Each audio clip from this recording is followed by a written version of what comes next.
ರಾಜಣ್ಣ ಎಂಬ ಒಬ್ಬ ವ್ಯಕ್ತಿ ತುಂಬ ಬಡತನದಲ್ಲಿ ಜೀವನ ಸಾಗಿಸುತ್ತಿದ್ದನು. ಅವನ ಮನೆಯ ಮುಂದೆ ಇದ್ದ ನುಗ್ಗೆ ಮರ ಬಿಟ್ಟರೆ ಬೇರೆ ಯಾವ ವರಮಾನವೂ ಅವನಿಗಿರಲಿಲ್ಲ. ಅವನು ವಾರಕ್ಕೊಮ್ಮೆ ತಾನು ವಾಸಿಸುತ್ತಿದ್ದ ಹಳ್ಳಿಯಿಂದ 8 ಕಿಲೋಮೀಟರ್ ದೂರ ನಡೆದು ಹೋಗಿ ಅಲ್ಲಿ ಒಂದು ಅಂಗಡಿಗೆ ತನ್ನ ಮರದ ನುಗ್ಗೆಕಾಯಿಗಳನ್ನು ಕೊಟ್ಟು ಅದಕ್ಕೆ ಬದಲಾಗಿ ಅಕ್ಕಿ, ಬೇಳೆ, ಉಪ್ಪು ಹೀಗೆ ತನಗೆ ಬೇಕಾದದ್ದನ್ನು ತರುತ್ತಿದ್ದನು. ಆ ನುಗ್ಗೆಕಾಯಿಗಳನ್ನು ಕೊಂಡುಕೊಳ್ಳುತ್ತಿದ್ದ ಆ ವ್ಯಾಪಾರಿಗೆ ರಾಜಣ್ಣನ ಮೇಲೆ ಪೂರ್ಣ ನಂಬಿಕೆ ಇತ್ತು. ಆದ್ದರಿಂದ ಅವನು ತರುತ್ತಿದ್ದ ನುಗ್ಗೆಕಾಯಿಗಳನ್ನು ತೂಕ ಮಾಡುತ್ತಿರಲಿಲ್ಲ.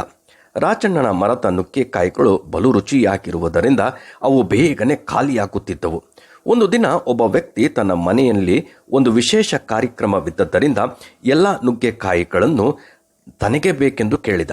ಆಗ ಆ ವ್ಯಾಪಾರಿ ಅವುಗಳನ್ನು ತೂಕ ಮಾಡಿ ನೋಡಿದಾಗ ಅವು 9 ಕೆಜಿ ಮಾತ್ರ ಇದ್ದವು. ಆಗ ನಂಬಿಕೆಗೆ ದ್ರೋಹಿಯಾದ ರಾಜಣ್ಣನ ಮೇಲೆ ಆ ವ್ಯಾಪಾರಿಗೆ ಬಹುಕೋಪ ಬಂದಿತು. ಯಾಕಂದರೆ ಅವನು 10 ಕೆಜಿ ಎಂಬುದಾಗಿ ಹೇಳುತ್ತಿದ್ದನು. ಒಂದು ವಾರದ ನಂತರ ಬಂದ ರಾಜಣ್ಣನನ್ನು ನೋಡಿ ಆ ವ್ಯಾಪಾರಿ ನುಗ್ಗೆಕಾಯಿಗಳು ಎಷ್ಟು ಕೆಜಿಗಳಿವೆ ಎಂಬುದಾಗಿ ಕೇಳಿದ್ದಕ್ಕೆ ಅವನು 10 ಅಂದನು. ತೂಕ ಮಾಡಿ ನೋಡಿದರೆ 9 ಕೆಜಿ ಅಷ್ಟೇ ಇದ್ದವು. ಆಗ ಆ ಅಂಗಡಿ ವ್ಯಾಪಾರಿ ರಾಜಣ್ಣನ ದ್ರೋಹಕ್ಕೆ ಅವನ ಕೆನ್ನೆಗೆ ಹೊಡೆದ. ಆಗ ರಾಜಣ್ಣ, ಅಯ್ಯ, ನಾನೊಬ್ಬ ಬಡವನು, ನನ್ನ ಹತ್ತಿರ ಯಾವುದೇ ತೂಕದ ಕಲ್ಲುಗಳಿಲ್ಲ.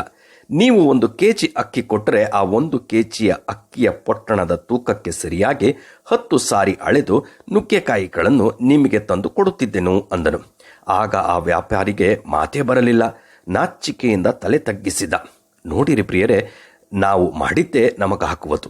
ಹೌದು, ಮನುಷ್ಯನು ತಾನು ಏನು ಬಿತ್ತುತ್ತಾನೋ ಅದನ್ನೇ ಕೊಯ್ಯಬೇಕು ಎಂದು ಬೈಬಲ್ ಹೇಳುತ್ತದೆ.